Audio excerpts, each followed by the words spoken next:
Hi, hello, and welcome back to Even More News, the first and only news podcast. My name is Katy Stoll. Hi, Katy Stoll. I'm Cody Johnston. I urge our guest today to not fact check that, but welcome to it. Hi. We won't need to fact check that. Today's guest is co-host of Left Reckoning and producer of The Majority Report. We're very excited to welcome Matt Lech. Thank you. Very happy to be here. And actually, my first job in media was as a fact checker for a little outfit called Full Fact in the UK, chasing down anti-Brexit rumors about how the EU wanted to regulate how curved bananas could be, and that later became Brexit. So, Wow. you know, that was my entrance into politics. Yeah, so fact checking maybe not always effective. I think I pronounced it dead, given my experience with it. I pronounced it dead in something like 2017, and I think we've been just sort of looking at the corpse since then. We might be right. We'll maybe dig into that today a little bit. Don't worry, everybody. Jonathan is also here. Hi. Yeah, fact checking is obsolete. Here's Jonathan. Here's Jonathan. Matt, this is your first time on our show, and we love to start things off by celebrating the holidays. Got to look for joy somewhere. Mm-hmm. And Friday, July 25th is National Wine and Cheese Day. So that's more normal than most of the holidays. It is. This is a very normal holiday. There's normally something fun to parse out. But I like cheese. I'm not a big wine drinker. I'm not opposed to it, but it does give me a headache. But I'll eat the cheese and a sparkling water. That's not wine.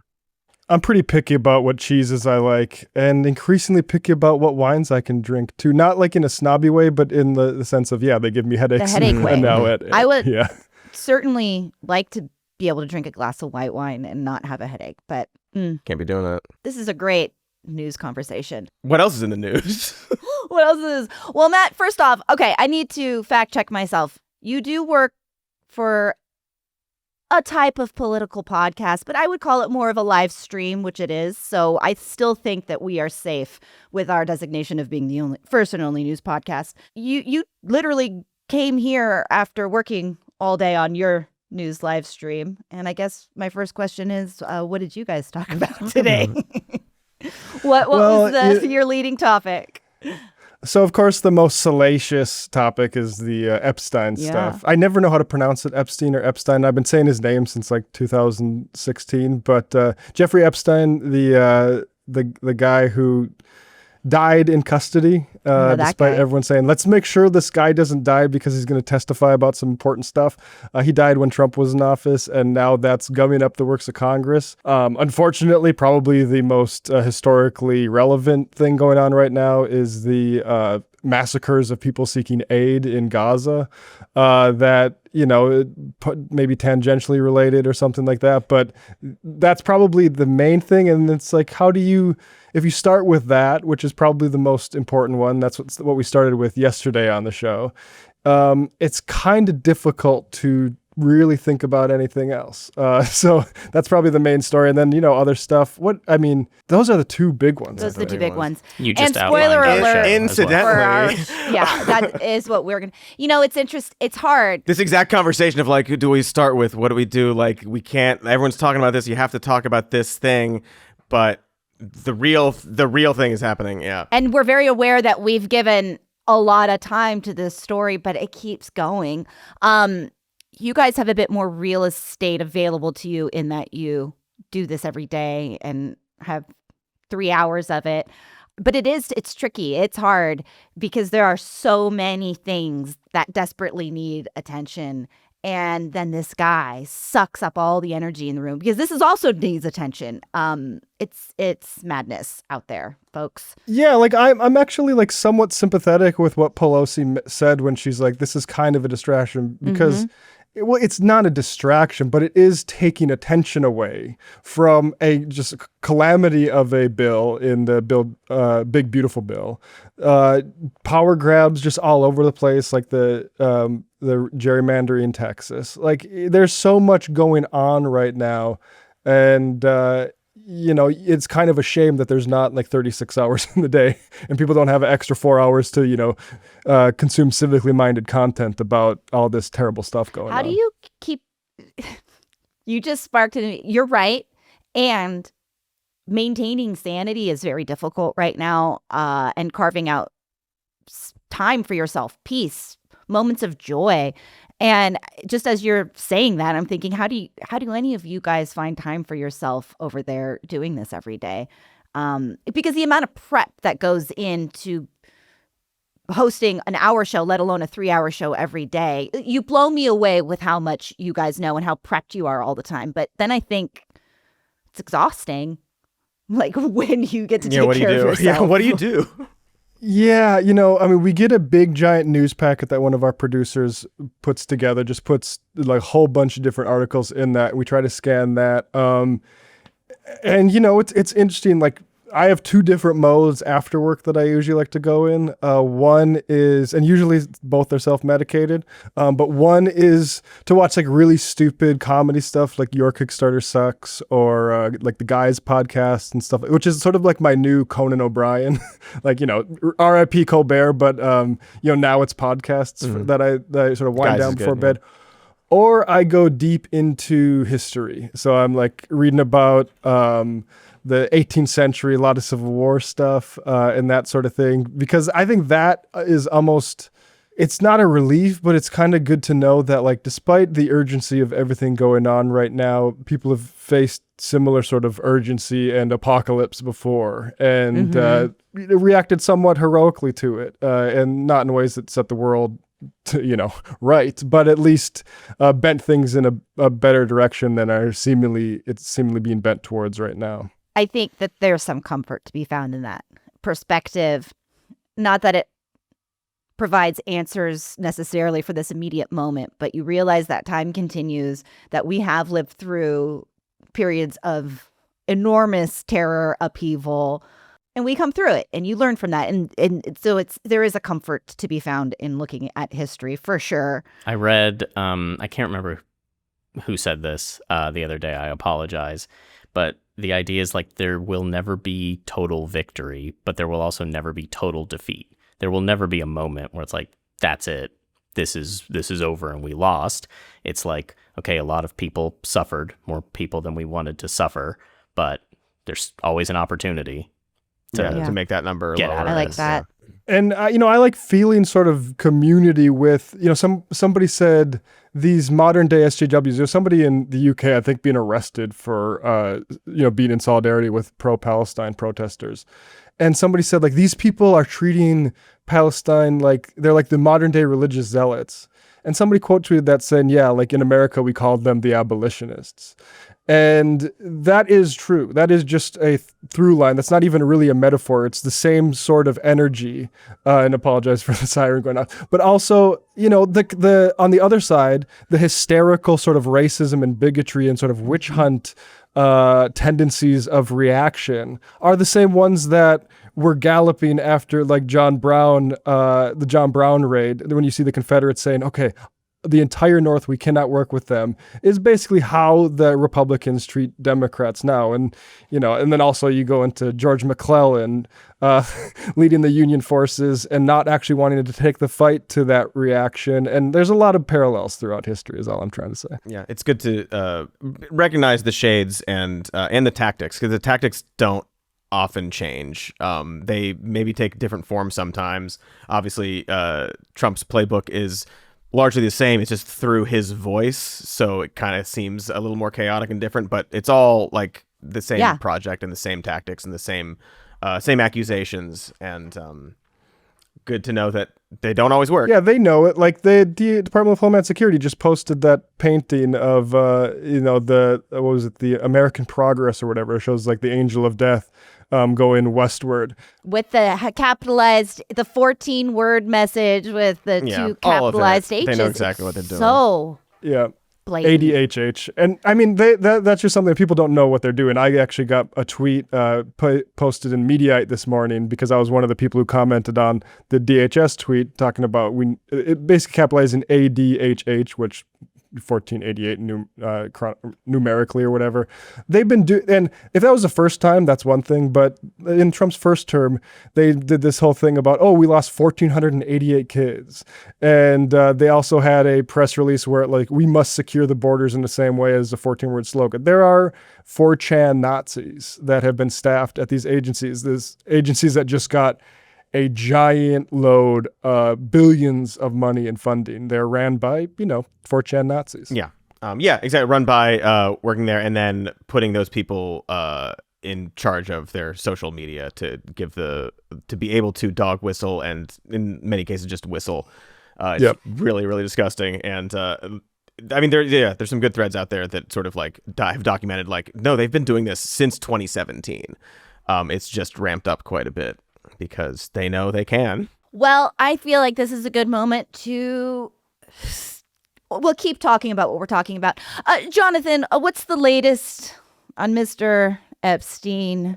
I mean, there might be more latest that I'm not seeing, given how fast this goes. But the latest as of yesterday was that Attorney General Pam Bondi notified Trump in May that his name did in fact appear several times in the Epstein files. Sorry. So, I'm excuse just me. gonna Yeah. jump in right away. I'm so sorry. Please. So we filmed a big episode about the Epstein stuff yesterday, just sort of catching everybody up and just being like, oh, he's the guiltiest man ever. And it'll come out next week. And in it, there's a section we talk about the clip that was going around where he first started saying oh, this is all Comey's stuff. Comey did it. The Biden administration. He's stumbling through it. And that clip was passed around a lot. And I didn't see anybody point out that the question he was asked was, did Pam Bondi tell you were in the Epstein files? And his answer to that wasn't no or yes. It was, Obama put a bunch of stuff in there and so did Comey and they all made it up. So his answer was yes. And literally 10 minutes before we filmed that part, this dropped that yes, he was informed, obviously, in May. And it's just such a funny sequence of the guiltiest man in the world, obviously for decades, just slowly just trying this. Well, that didn't work. Oh, it was report. Okay. Yeah. Okay. I've never even drawn a picture. Oh, I've drawn many, many pictures, every single step of the way. Wrote a picture. Sorry, I'm paraphrased poorly. Sorry. This is shocking to me. I mean, shouldn't everybody be everybody's been lying for months then, you're telling me? This sounds even more like a conspiracy. One that a lot of his supporters, in theory, should be upset about because they don't like being lied to. Yeah, I don't it's know. very funny. Months Also, of this lines up with about a week later is when Elon tweeted about how he's in the Epstein file. The online fans it's weird because it is true that's not really showing up in the polling.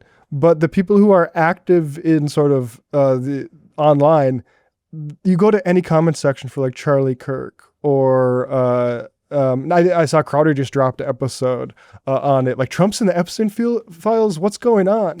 There is Oh, Crowder, man. All right. An amazing amount of upset from. And I at first I was conspiratorial. I'm like, is this just Elon juicing the Twitter stuff? But it is on any platform. The people that are engaged enough to comment, at least. And, who knows how important that is particularly, but at least it's jamming their communications and their propagandists in a way that's, I don't know, some of them should have maybe been prepared for, because Trump is, again, all this stuff, even the stuff about I'll take the 5th, the 6th, the 16th, yes. I'll just take every amendment against this. Ken Silverstein reported on that for Vice News in 2015. Mm-hmm. So this stuff isn't known. It's just received a new salience because, and I'm curious what you remember about this, because I always thought QAnon was sort of the Epstein conspiracy stuff without the actual characters, in a way that was I thought designed to take some of the pressure off of the actual Epstein stuff, but he got actually arrested and then killed or died in prison, whichever happened. And then it became all of this sort of psychic infrastructure about global pedophilia, it actually has to map back onto the thing it was meant to obscure. Right. And now he's been unable to run away from it. I keep resisting the urge to think there is a Trump smoking gun in these files because it just feels like that would be so unlikely. But given everything that's already come out and he's still standing, if that's all there was, you'd think he wouldn't have a problem being like, okay, release the files. I went to 6 parties or whatever. Right. It doesn't I did. matter. I did a weird birthday card that's fake, by the way, or whatever. Yeah. We used to be friends. You can spin it however you can, but not what he's doing. He's stepping on rakes left and right. Right. You keep thinking at this point, he either he knows there is one or he's afraid there is, and he's getting paranoid that Patel and Bondi are holding, an ace in the hole, or maybe he doesn't know who's leaking this stuff to the Wall Street Journal. Right. They've tried to purge as many career FBI, career DOJ people as they can, but some of them must have grabbed or photocopied something on the way out. Right. So this, it's his own hoist with his own petard, his own fascism coming back to bite him, because there's the paranoia. Who's turning on you? Who's loyal? Yeah, he just seems, it's just that trap rat thing, and he usually doesn't feel that way. And you'd think he knows that it's partly his fault too. We kind of talk about, Matt, what you mentioned, that sort of like the conspiracy theory to cover the actual conspiracy. And then the thing happens and you're like, okay, so we were right, but not about the people we thought, actually about the guy who was telling us to care about this was actually doing it. It's not like a one-to-one comparison, but we sort of bring up the weather machines, right? Oh, they're doing like weather machines to like change the climate. Well, no, the conspiracy is that like all these fossil fuel companies try to hide all this information for decades about the damage that they're doing to the planet. That's the conspiracy. Your theory is that like, oh, the weather machines from the Democrats are doing this, and that just blankets over the actual conspiracy that you don't want to look in the face. And now we have this group of people who are like, are you going to break through that wall? Are you going to be able, or do you need something like Jonathan's saying, like a smoking gun? It's like, no, you're going to need here's a letter that like a video of Trump literally saying, yeah, I did it all. We're not going to get the jinx moment. I don't necessarily think that you get a hard That'd be pivot great. for most That would people be amazing. Without that smoking gun. I don't know though. People feel, I get the sense outside of being online that there's a deep unease, that nobody likes this, nobody is okay with this. They are desperate to have something else to pay attention to. They do want to glom on to Obama conspiracies, but I don't think, I literally had somebody in this little mountain town say the other day, the people I used to believe, I don't think I can believe anymore. And the people I never believed, I guess I need to start trying to believe, but I'm feeling a little unable to touch it right now, which I respect a little bit. That's hard. It's hard. The polling shows this unease, that 90% of Republicans still support Trump. He hasn't like lost that approval, but the percentage of Republicans who strongly approve of how he's handling this situation is very, very low. It's like 10%. And he's not knocking this out of the park. He's not doing a good job here. It's 50-50 among Republicans in a way that no other issue is. Mm-hmm. He is like sky high polling in every single other thing, even economy stuff. So there's this unease of like, well, what's going on here? So I think you're right, Katie. There's no bottom falling out. There is this gradual kind of unease the longer this goes on, and it's going on a long time. Yeah, it does seem like everyone knows that, like, well, if we stretch this out, The thing that I would look for in terms of like a possible piece of evidence is this relationship, and Trump being seen at Victoria's Secret stuff with Jeffrey Epstein is significant because of Epstein's connections with Les Wexner as his basically money manager.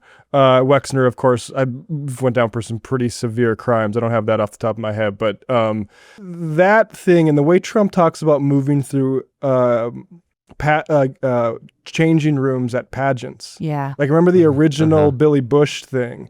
And I believe there's even some accusations about like people saying that they worked for the Trump, like a Trump pageant. And then the point is those women are not safe, and they haven't been safe. And they've even very plausibly been predated on by some of the most powerful people in the entire world. And yeah, like, I think something like that could come out, because I think there's a lot of people who have been cowed into silence by threats of either like legal harassment or worse, that know things about this. I think it's plausible that there is, like, the drip could continue for a long time, similar to, like, Watergate wasn't polling in a way that was challenging to Nixon for months and months and months, and then all of a sudden it was the kill shot. And the thing to worry about if I'm Trump is you already gave the powerful people of this country what they wanted with tax cuts.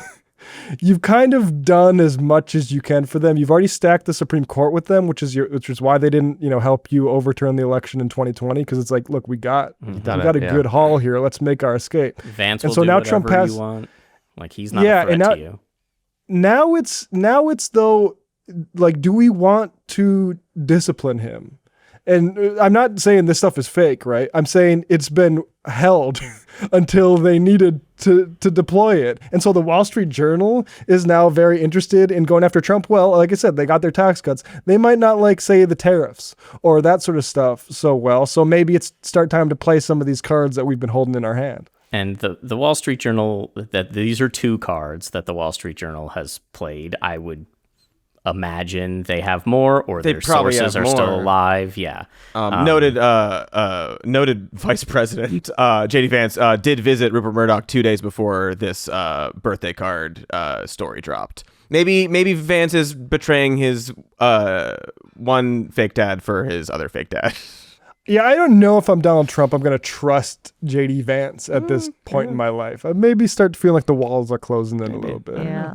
I mean, I feel like the most loyal person to him has to be Stephen Miller, because his project is what is polling terribly. People do not like this deportation strategy. So if Trump goes down and someone else is taking the reins, it's like, okay, well, we'll settle that down a little bit. And we gotta. Miller really needs to keep Trump to be the guy so he can stay the deportation president, or whatever section of the government he's the president of. I mean, Stephen Miller's political career, I think, is so completely hinged on Donald Trump at this point. Like, Trump's gone, that's it for that guy, that little golem. I want him gone from. Yeah. He's like he's my age. I don't want to have to think about him for the rest as long of our as lives. I live. You shouldn't have to, exactly. Yeah. But anyway, the Department of Justice, apparently as we are recording, is chatting with Ghislaine Maxwell interesting. because she's got,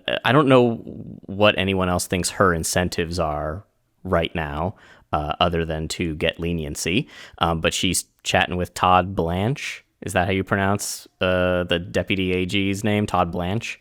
Sure. Let's assume, yeah. And he's like, justice demands courage. For the first time, the Department of Justice is reaching out to Ghislaine Maxwell.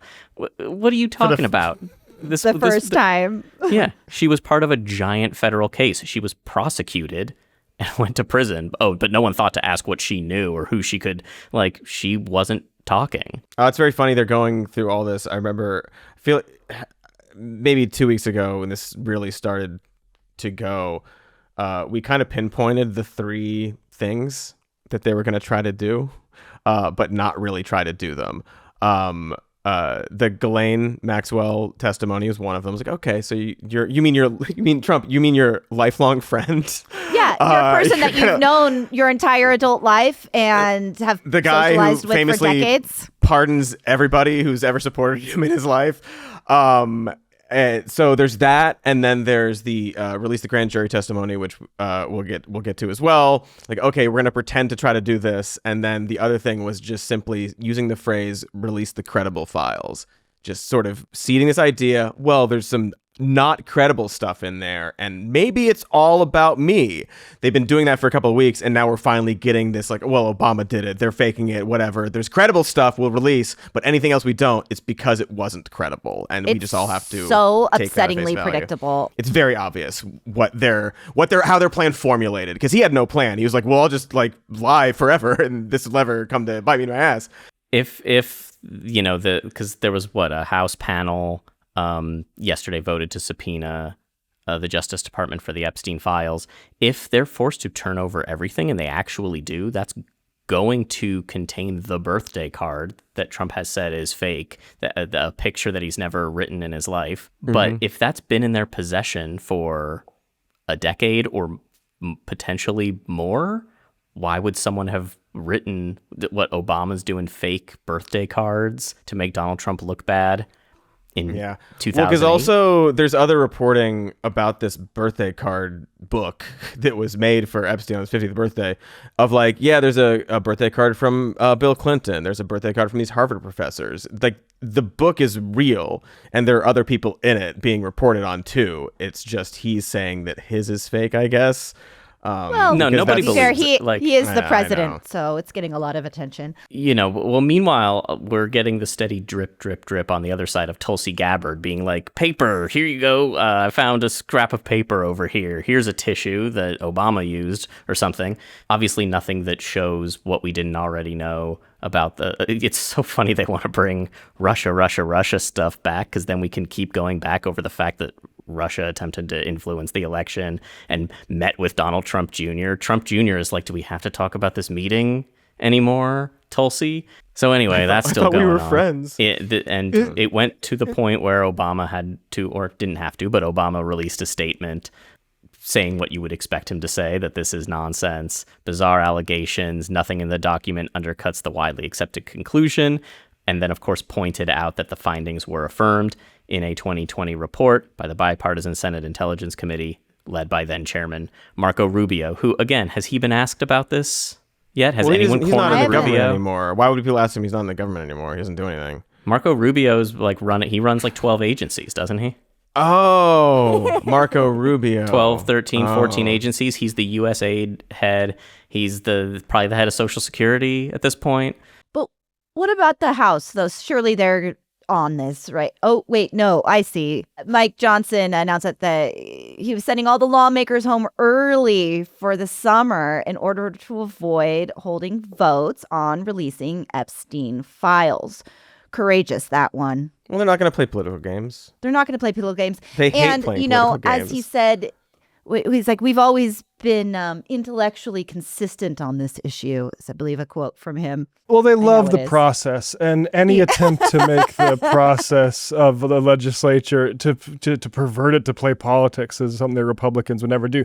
That's funny. The thing about Tulsi coming in, being like, we cannot pervert intelligence toward political ends. And that's exactly what she's doing with this whole thing of, the secret thing we found about Obama, that they never actually claimed. And by the way, the whole stuff about Christopher Steele and that dossier being in the annex of some sort of thing, like, that's all a pissing contest between the FBI and the CIA. Like, that it's any kind of like a severe political issue. Yes, of course, like, the CIA and FBI documents are political, but the actual claims didn't come from that Steele dossier anyway. It was included because the FBI wanted to include it. They had it. It was, and it's like, and then they felt like, at the end, maybe not, but that burying it would be problematic in its own right, and that's just like part and parcel with the FBI not understanding its role in a democracy in the same way that they like made the accusations about Hillary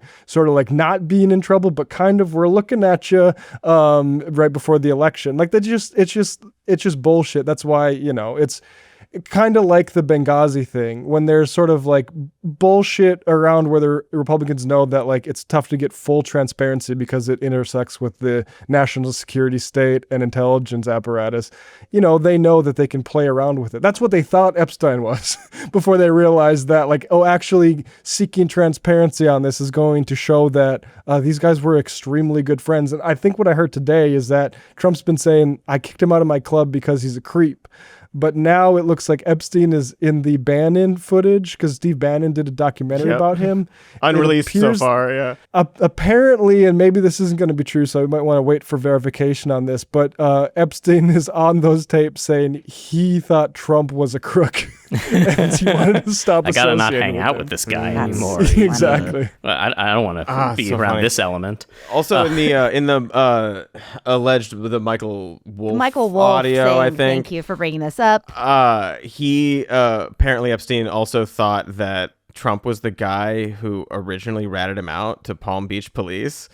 because they had the timing is because like the claim is, oh, I kicked him out because he's a creep. But the timing is their falling out was over a real estate deal in Palm Beach, and so of course it was over a real estate deal, and Epstein suspects that after that, Trump vindictively called Palm Beach police and said like, yeah, Epstein's got like young girls there or whatever. This guy John Barron called us, and there's all exactly, and there's also like there's been claims for years, like, well, yeah, Trump like he helped like the FBI, he helped with the investigation, so like clearly there's nothing there. It's like, wait, then how did he help them? What did he know? What did he know that helped them do this? I was going to say, famously, people who help the FBI, yeah, they're definitely the most upstanding, never having done anything wrong type of folks. Did he not get anything out of it? Like, what do you think happened there? But the idea. I'm like, if I was Donald Trump, I would just lean on that. Like, no, I helped. I turned him in. But he can't because then you think like. And just like it would just be so funny if like kind of going back to like the QAnon thing, sort of having to be mapped onto this Epstein stuff. If Trump, because of a real estate deal, called the police on his best friend Jeffrey Epstein about this, and then 20 years later it comes back to him, would be just such a funny thing. Do you guys think that he misses his best friend? Does anybody ever think like, God, it would be really great if I could just call Jeff up? I miss our little notes to each other, our little secret notes. I mean, like, I don't think we're giving enough compassion. He lost his best friend. That's true. Those were that's the a hard days. thing. We'd meet for Starbucks. We'd just talk for hours and hours. Just real quick, why doesn't Michael Wolff just release what he has? He wants to make money off of it. He needs to make money. He needs that book. I want to read this blurb quickly from this morning's Politico playbook. Trump has ruminated about the Epstein fallout for weeks. Quote, they're going to accuse me of some funny business, he said recently in the Oval Office, according to a Republican close to the White House who personally heard the president make these comments. Trump again maintained his distance from Epstein's criminal behavior, but lamented, they're going to fuck me anyways. Well, at least he maintains it. Funny business. I don't need to parse every single thing he says. He's an alien man with a weird brain, but like calling it funny business is a bit telling to me. Like the fact that the president of the United States isn't like, they're going to accuse me of some fucked up shit. They're going to accuse me of like this disgusting behavior. It's like, funny business? Is that really how your brain works? But you know. Also, who's going to accuse you? The files? right. Like the financial documents? Yeah, the Joe Biden, James Comey files. My birthday letter that I wrote is accusing me of this disgusting behavior. Things you could only think and say about your daughter, not about other children. The potency, the way that they think Obama is just this, I mean, basically a time traveling hoaxer, because not only did he prepare all these documents and have them sitting there and also convince Trump to like not release them themselves as the Democrats, but convince the Republicans to make it an issue where they want them to release. But also Obama was smart enough to go back in time and make the Honolulu newspaper carry an announcement of his birth on the same weekend. It's pretty remarkable. They knew to do Matt? that. Yeah. Yeah. Once in a lifetime politician. He's got some great skills. I don't think he did a really good job of trying to stop Donald Trump from taking office in 2016, though. Right. I think both that times, either time. He They didn't really stop him dropped either the ball time. on this massive conspiracy that we're just being revealed. Like, yeah. That's the other thing about conservatives is they've spent this entire last 4 years obsessing about the 2020 election, the one that Trump actually lost, as being like this stolen election. And they get into power and skip right over into proving anything about that, and then go back to say, actually, the one that Trump won was unfairly there was something, some weaponized. Yeah, exactly. They But tried it didn't to stop coup him. him by delegitimizing it, I think, is the argument. Why wouldn't you talk about this whole thing in 2017? You know, if this was such a big conspiracy, why now? And it just blows it blows my mind, and it doesn't. It's not shocking. It's still hard to accept. Why there is any amount of people that are accepting this. Why there is any amount of people that aren't sitting there saying like, funny timing this. Funny. I mean, they didn't say it was funny timing when he fired the FBI director that was investigating him. So I think Yeah. In the first month or two, it was so early on. Yeah. You, look at me. Come on, look at me. Are you locked in? Because Summer of Cinema is here. Not the Summer of Cinema. What do I look like?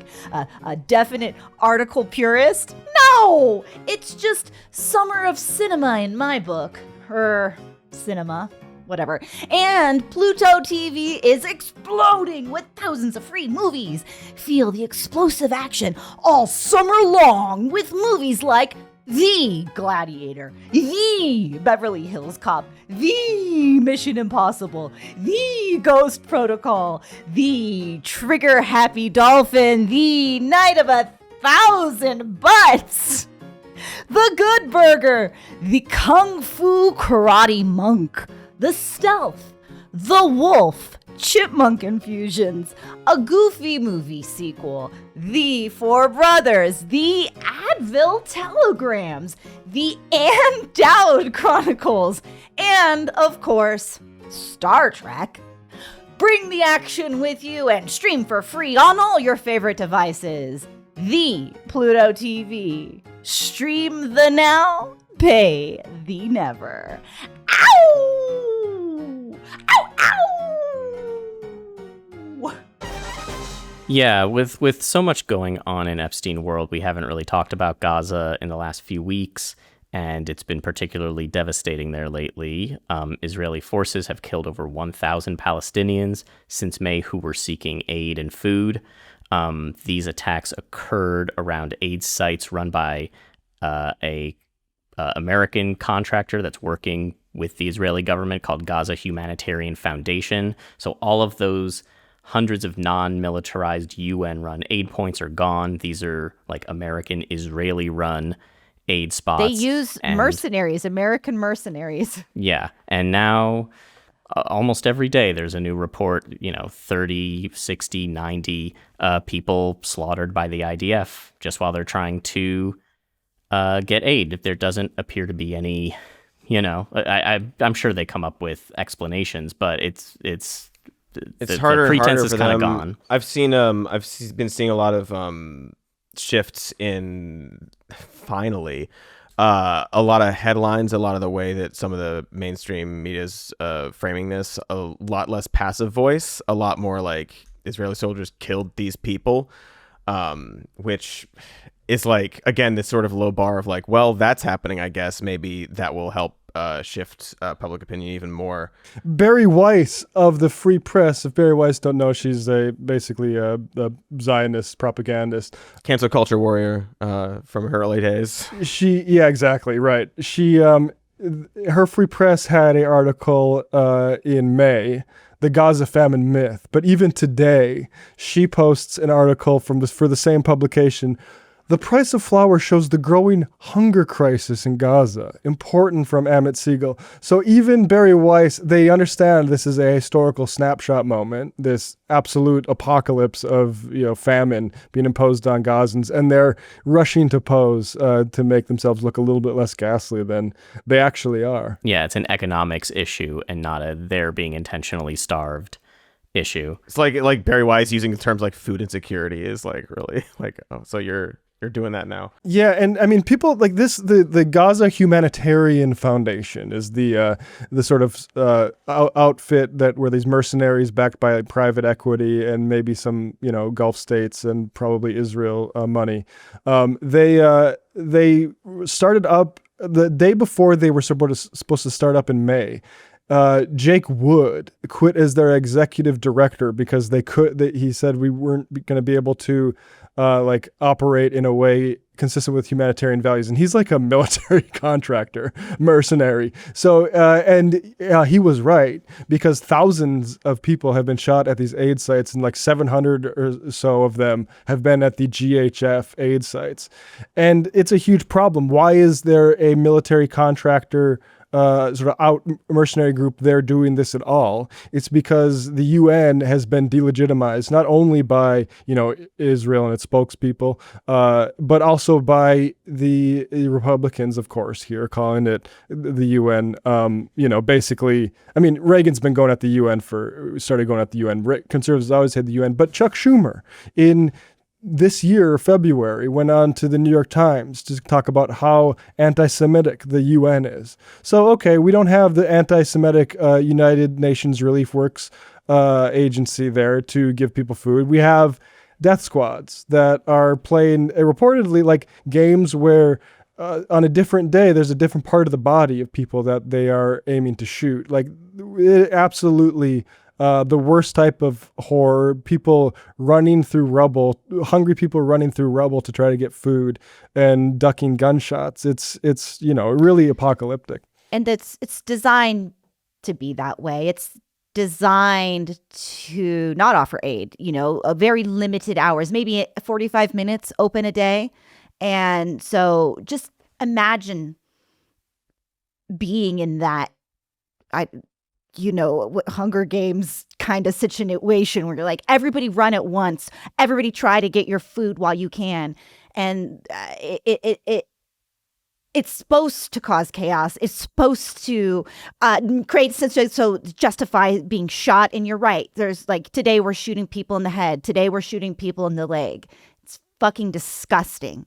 And, there's just very few politicians willing to talk about it anymore. Obviously, you have the Randy Fines of the world who think it's a good thing.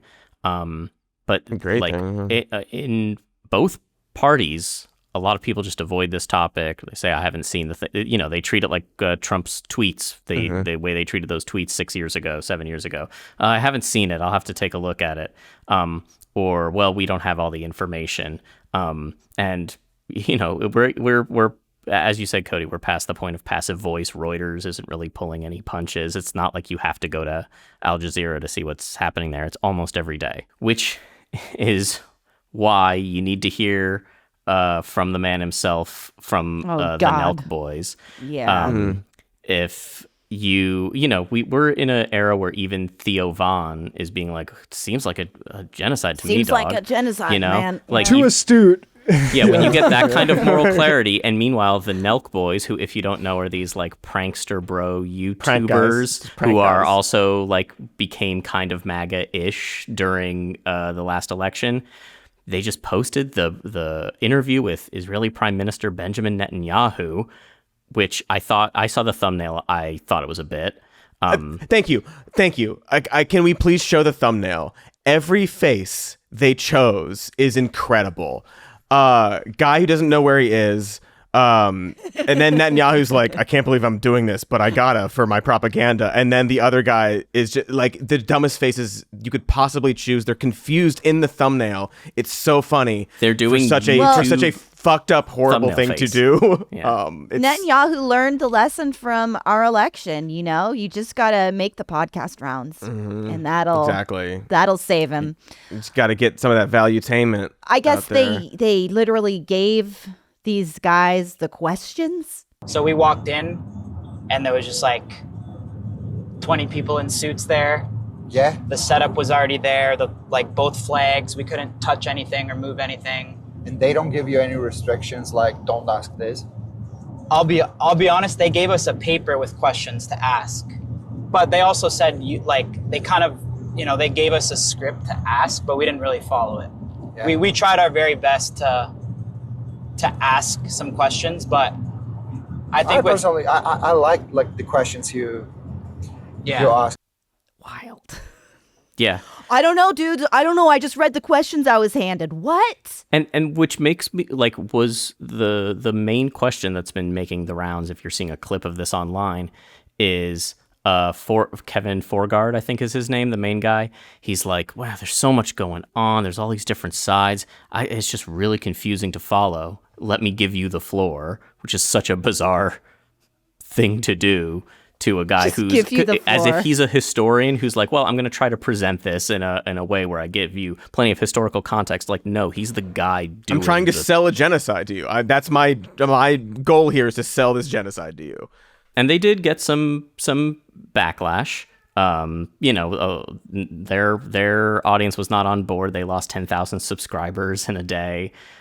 They within a day went on Hassan's stream with Adam Friedland, and I like that. those guys had to very convince disappointed in them them. why this was a bad idea, which was very amusing to see. I don't know how long they were on. I just saw this one clip. It's an advantage for them, and They're it's using you guys. They're using you guys to look good. Hassan, bro. Why does anybody, Hassan? Sorry, I don't mean to cut you off.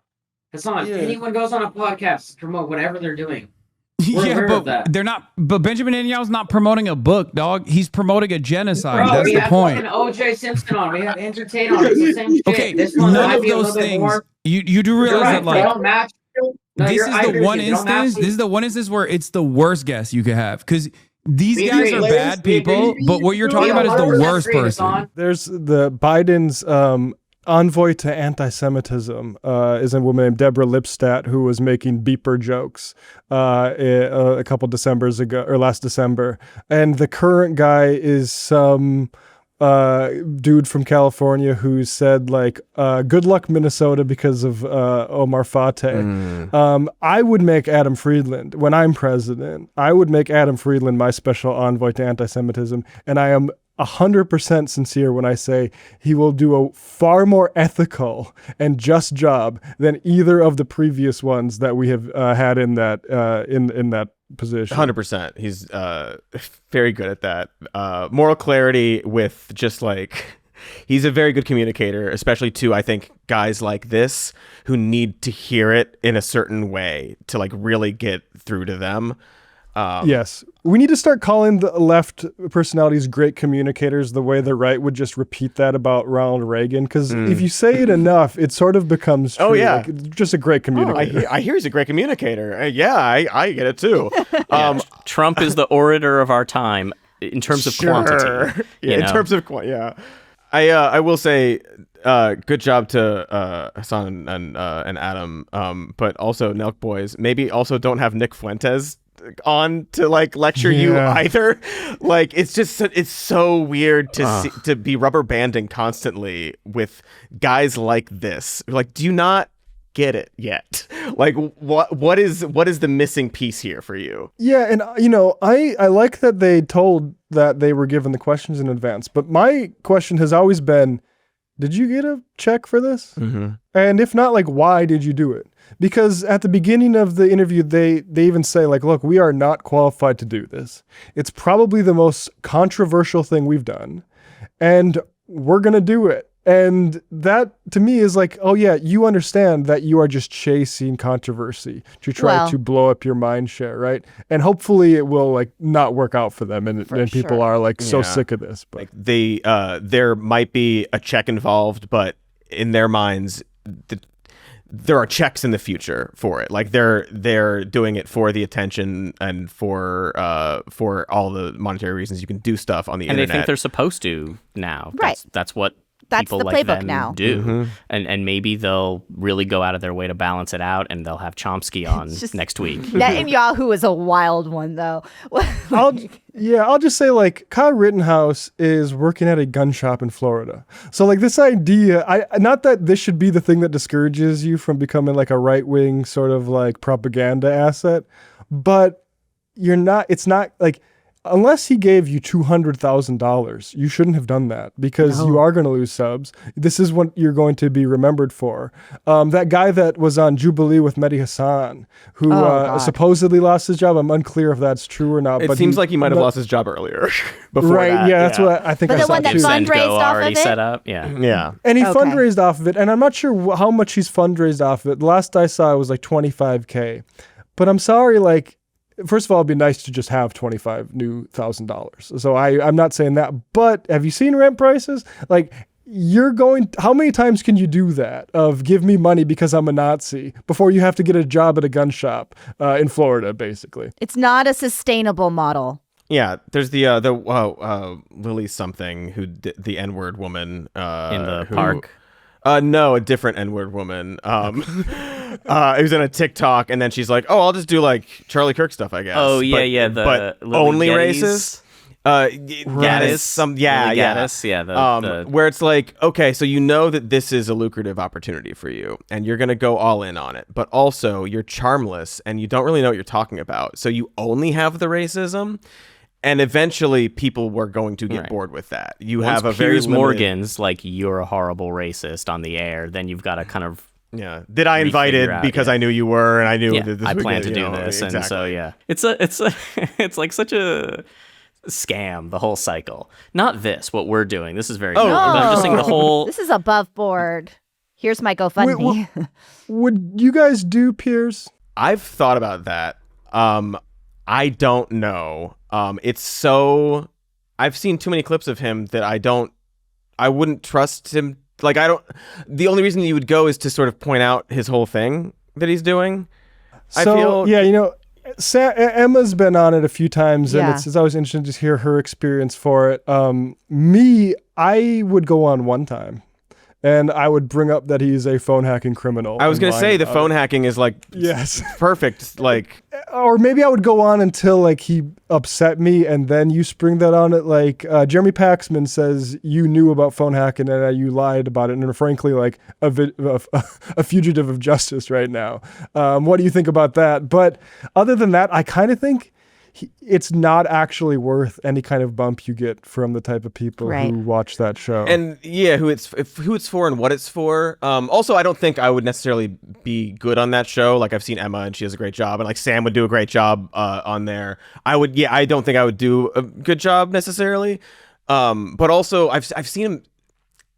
I've seen him so many times try to claim that he's not this spectacle chasing like debate show guy, when that is obviously what he's doing. That's why he has all these different figures on who fucking hate each other, right? Like, he's like, oh, we'll get this person who has this beef with this person, and then I'll be like, I'm just here for honest conversation.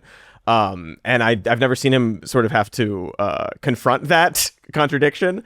You have to go in with your takes like pre-loaded. I feel like, because I think Francesca Fiorentini does a good job on there. She does. Exactly, yeah. She can, because she's good at like hearing what they're saying, responding, making the points, but then she's got some preloaded jokes about the topics they're going to have. Like, she has a way to like get into it. And I think you have to do that. You have to know that regardless of what someone else is going to say, this is a TV interview, you're making your points. Yeah, I think there's a lot of strategy involved of like, you got to know how much time you're going to get. You got to know how much time to spend on reacting versus throwing your own sort of grenades for other people to react to. It is something that, I think about. I've turned down a couple things, not Piers Morgan level, but other challenges I got, because I think it's something I want to slowly practice on, because I do think you don't want to fuck it up. You don't want to fuck it up. The opportunity. Because it can be so bad if it goes poorly. I think that's what's so scary about it, knowing that nothing is good faith and that there is a hunt for moments to humiliate you when you enter that environment. And it's such a big platform. And it's interesting because we show up here every week and we do this on YouTube and subscribers, and I want my channel to grow. And it terrifies me to enter into that arena where you get so much hatred. So I think that everybody that does it, I think Francesca, Emma are very brave, and I admire them for being able to put themselves in those environments. I think I have to cook a little bit longer. I've also recently learned I'm not the best at interviews, so. No, trust me. I had Rokana on, and I'm not happy with myself at all. And it is the sort of thing where I think it's probably just good. Got danced around. Yeah. There's a lot of people in media who see like any sort of chance to get more exposure and then jump on it. And I think, like you, Katy, I'm one of the persons who understands that, or has seen people be overexposed maybe too quickly before they're ready. And I want to be a slow cook, crock pot style. You got a moment, great job. Wait a month or two and do it again, and not like exactly. Kana can't keep this up until the primary, can he? He's on he's done them all. Yeah, I know. Did he ask you guys to be on? He was on a couple weeks ago. That's what Katy was referring to. That's what I was referring to. I was like, this didn't why it's go hilarious well. that you said Kana specifically I was like, example. so you saw my shame. Yeah. Hey, Katy, our shame. Our shame. We can laugh about it. We have fun here. But he's on like 6 shows a week, and it's like there's this inundation, and that's fine. You're going to run for president. You want to be this person who can bridge the divide. I have no problem with that. But at a certain point, people are going to be seeing you make these same points multiple times, and it's almost like a stump speech instead of being like Trump going on Rogan, where it's like, oh, we're having a chat here. Yeah. And it didn't feel like we could do that. Because I think Obama is a good example of a guy who's smart enough to know he shouldn't be on podcasts all the time. Because the more that he gets on a podcast to say like, oh, I actually like abundance, and I think that's why houses haven't been built since, the economy exploded and I was president. The mystique is gone. Mm-hmm. Like, I don't understand all these venture capital guys or Thiel. Why is Peter Thiel get in front of any camera? He should just be aloof. Don't do that. Hubris. It's hubris. Hubris and a history of lack of consequences, right? Like he can just do it. No matter how bad your appearance on a show goes, if you feel bad, pick up Peter Thiel on any show and watch him melt. Oh, the eyes. Dying man that we can have on. The guy you can literally see through when he's on camera. Gosh. Well, you brought up Bari Weiss earlier, and there are some rumors that the Free Press might sell to CBS News and for hundreds of millions of dollars somehow, so that Barry can be the ideological guide that all news organizations need to have an ideological guide like that. Right. So Paramount Global / Skydance soon is throwing around tons of money. They're paying off Trump. They're going to pay Bari Weiss, and they just gave Trey Parker and Matt Stone, the creators of South Park, $1.5 billion. Well, they didn't just give it to them. The deal over the next 5 years is worth potentially $1.5 billion for 50 new episodes of South Park, streaming rights, all that. And, the South Park guys can still surprise you. Their season premiere last night had an episode about Jesus encouraging South Park to settle a defamation lawsuit with Trump, or else I'm already smiling, just like Colbert, because they're always so quick on the thing. And so, of course, they depicted Donald Trump with a tiny penis and jumping into bed with Satan, and they made a little AI video of Trump and his small penis collapsing in the desert. Would you consider that an accurate description? That's pretty accurate, yeah. Just slowly stripping while they pretend like it's a pro-Trump ad, but obviously not. It's funny, good for them. It's interesting. You always see the cat turds of the world, the Ian Miles Chongs of the world, sort of posting like a scene of Cartman being the worst person in the world, and then saying like, look, see, based. It's like, well, finish the episode. Like, it's not about how Cartman's awesome. Are you do you get it? And I think most of them actually do. They just like doing their little propaganda. But it's always very funny when this happens and they're like, you have to face the fact. Nobody likes this guy. He's a con man. Everybody knows it. Just because they don't constantly do episodes about how he sucks, because that's what everybody talks about all the time, that doesn't mean that they agree with you and your weird little culture war grievances. Just because they hated liberals in 2005 doesn't mean that they're on board with this guy. Yeah, they don't like politicians. I don't watch South Park a lot. I've caught episodes here or there. I saw that one. It's been a long time. I saw that special where it was like, oh, everybody has tech jobs, and now the handymen are the rich people because no one knows how to fix a light fixture or whatever. It's fine. But I just was like, this is very bold. This feels like a bigger swing than normal for them in terms of political commentary about a specific leader. And I did enjoy seeing it. And it is, of course, bothering Donald Trump. Yeah. Well, and it puts them in sort of like a weird crosshairs, because I feel like he's got at least a couple people around him who are like, look, I know you like fighting with Rosie O'Donnell. I know you hate the women on The View. I know you like your little celebrity spats. Don't get involved with these guys. They'll win. Don't try to sue them. Don't try. Well, also, I just love the idea of him suing for defamation for this, because then he'd have to prove that his dick doesn't look like that. Yeah, the only evidence is that it looks like a mushroom, not that it's small. Okay? Exactly. I mean, I never. I'll be honest. I always had sort of an allergy to South Park, but I do like that they feel the obligation to say something and act on it. And it's a tough week for Don Jr. because not only is he very clearly a South Park fan, and tweeted out something that they said against Democrats like only a few years ago, be like, "This is awesome, South Park never misses," and now, well, they're coming right for you. And this is only a week after he's like, "My dad never doodles," and everyone's like, "Well, we have a lot of examples of his doodles in the public domain." Like, so you saying I'm his son and I've never seen him doodle, it says more about maybe your relationship with your father. Well, it's either so sad. It's either you are lying for your He dad never wrote and you him know a card it, like or your dad just doesn't love you like he loves Jeffrey Epstein.